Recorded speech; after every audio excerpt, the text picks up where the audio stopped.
মহান আল্লাহ তাআলা দিলেন, সেই মহান আল্লাহর কাছে শুকরিয়া আদায় করে বলছি আলহামদুলিল্লাহ। আজকে সম্মানিত আলোচক সাহেবরা অনেক বক্তব্য রেখেছেন। গতকালও এরকম অনেক বক্তা, প্রধান বক্তা সহ পবিত্র কোরআন এবং আপনার আমার নবী, আখিরি নবী মুহাম্মদ রাসূলুল্লাহ সাল্লাল্লাহু আলাইহি ওয়াসাল্লামের হাদিসের উপরে ইতিমধ্যে অনেক আলোচনা হয়েছে। আমাদের প্রধান বক্তা ইতিমধ্যে মঞ্চে তার আসন গ্রহণ করেছেন, তিনি বক্তব্য রাখবেন, তাই আমার দীর্ঘ বক্তব্য রাখার কোনো সুযোগ নাই। আপনারা জানেন যে গত 15 বছর এদেশে একটি ফ্যাসিস্ট স্বৈরাচারী সরকার ক্ষমতায় ছিল, যারা আল্লাহর আয়াত এই কোরআনের উপরে তাফসীর করা, মুহাম্মদ রাসূলুল্লাহ সাল্লাল্লাহু আলাইহি ওয়াসাল্লামের হাদিসের উপর আলোচনা করার যেই ওয়াজ মাহফিল, সেই মাহফিল করতে তারা বাধা দিত, ঠিক না? আমরা দেখেছি এই বৃহত্তর দাউদকান্দিতে ইংরেজি, হিন্দি গানের কনসার্ট বা সাংস্কৃতিক অনুষ্ঠান হয়েছে, কিন্তু ইসলামী মাহফিল করার ক্ষেত্রে সেখানকার পুলিশ প্রশাসন, স্থানীয় প্রশাসন বাধা দিয়েছে, কিছু কিছু ক্ষেত্রে 144 জারি করেছিল।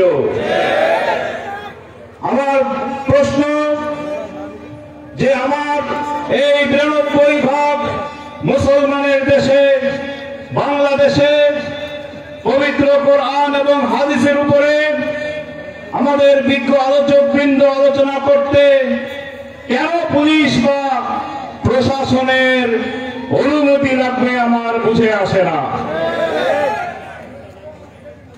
আমরা বলি যে যেই সরকার ছিল তারা আলেম ওলামাদের উপরে কি নির্যাতন করেছে আপনারা দেখেছেন। 2013 সালে শাপলা চত্বরে হেফাজতে ইসলামের সমাবেশে কিভাবে নৃশংস হত্যাযজ্ঞ হয়েছে আমরা শুনেছি। এগুলো বিগত সময়ে আমরা যখন রাষ্ট্র ক্ষমতায় ছিলাম, বিএনপি এই ধরনের কর্মকাণ্ড হয় নাই।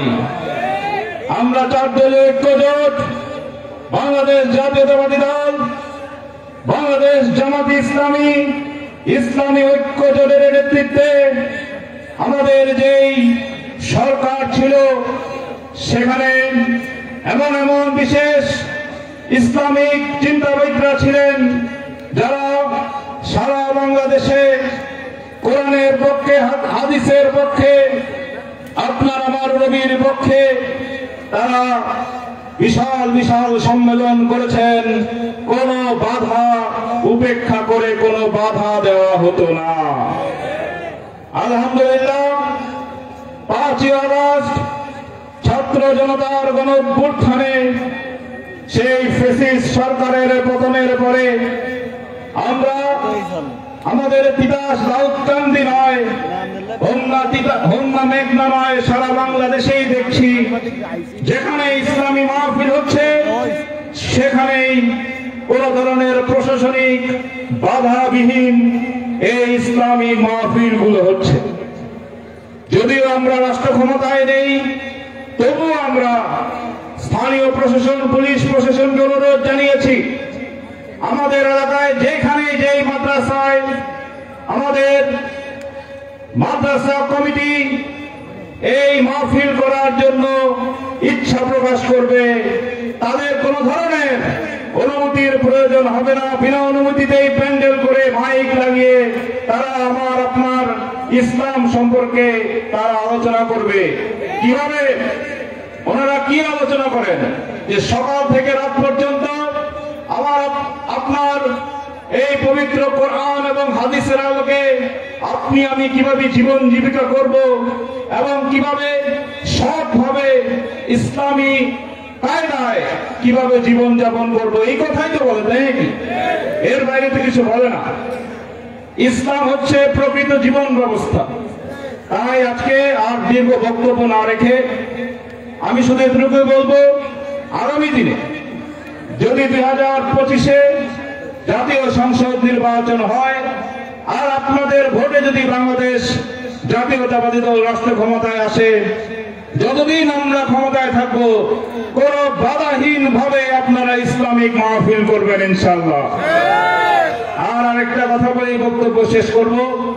আপনারা জানেন যে আমার বাবা বাংলাদেশ জাতীয়তাবাদী দলের জাতীয় স্থায়ী কমিটির সিনিয়র সদস্য, এই তিতাস উপজেলার প্রতিষ্ঠাতা বীর মুক্তিযোদ্ধা ডক্টর খন্দকার মোশাররফ হোসেন সাহেব দীর্ঘদিন অসুস্থ ছিলেন। এই তিতাস সহ সারা বাংলাদেশে তার জন্য দোয়া হয়েছিল। তিনি গত বছর ডিসেম্বর মাসে 2023-এ প্রায় 6 দিন লাইফ সাপোর্টে ছিলেন। আপনাদের সকলের দোয়ায়, মহান আল্লাহর অশেষ রহমতে তিনি আজকে অনেকটাই সুস্থ। বিভিন্ন রাজনৈতিক কর্মকাণ্ডে তিনি অংশগ্রহণ করছেন। তিনিও বিগত সময় ইসলামের পক্ষে, আমাদের ধর্মের পক্ষে তিনি সবসময় অগ্রণী ভূমিকা পালন করেছেন। আমি আপনাদের কাছে দোয়া চাই, আপনারা আমার বাবার জন্য দোয়া করবেন। তিনি যেন বিগত সময়ে যেভাবে ইসলামের পক্ষে, দেশের পক্ষে, বাংলাদেশের মানুষের কল্যাণে কাজ করেছেন, তিনি যেন পূর্ণাঙ্গ সুস্থ হয়ে এবারও এদেশের মানুষের পক্ষে উন্নয়নে অগ্রগতিতে তিনি কাজ করতে পারেন, সেই দোয়া চেয়ে আবারও আমাদের প্রধান আলোচক সাহেব যে শত ব্যস্ততার মধ্যেও আমাদের তিতাসের কলাকান্দিতে এসে তিনি বক্তব্য রাখার জন্য সময় দিয়েছেন, তাকে ধন্যবাদ জানিয়ে আমার বক্তব্য শেষ করছি। আল্লাহ হাফেজ। বাংলাদেশ জিন্দাবাদ। আসসালামু আলাইকুম ওয়া রাহমাতুল্লাহি ওয়া বারাকাতুহু।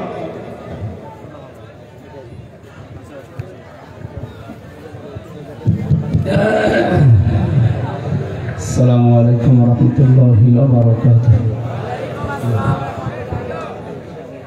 এটা একটু